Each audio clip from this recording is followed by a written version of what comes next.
মির্জা ফখরুল ইসলাম আলমগীর বাংলাদেশের একটি গুরুত্বপূর্ণ রাজনৈতিক ব্যক্তিত্ব, যিনি বিএনপির মহাসচিব হিসেবে গুরুত্বপূর্ণ ভূমিকা পালন করেছেন।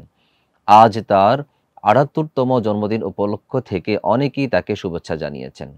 তার রাজনৈতিক জীবন শুরু হয় ছাত্র রাজনীতি দিয়ে এবং তিনি একাধিক গুরুত্বপূর্ণ পদে দায়িত্ব পালন করেছেন, যার মধ্যে ঢাকা বিশ্ববিদ্যালয় ছাত্র ইউনিয়নের নেতৃত্ব এবং বাংলাদেশের সংসদ সদস্য হিসেবে কাজ করার অভিজ্ঞতা রয়েছে।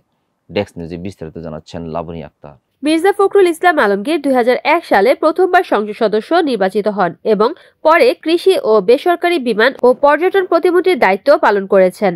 ২০১১ সালে খন্দকার দেলোয়ার হোসেনের মৃত্যুর পর তিনি বিএনপির ভারপ্রাপ্ত মহাসচিব হন এবং ২০১৬ সালে আনুষ্ঠানিকভাবে মহাসচিব হিসেবে নির্বাচিত হন। মির্জা ফখরুলের পারিবারিক জীবনেও তিনি দুই মেয়ের বাবা, যারা তাদের শিক্ষাগত এবং পেশাগত জীবনে সাফল্য অর্জন করেছেন।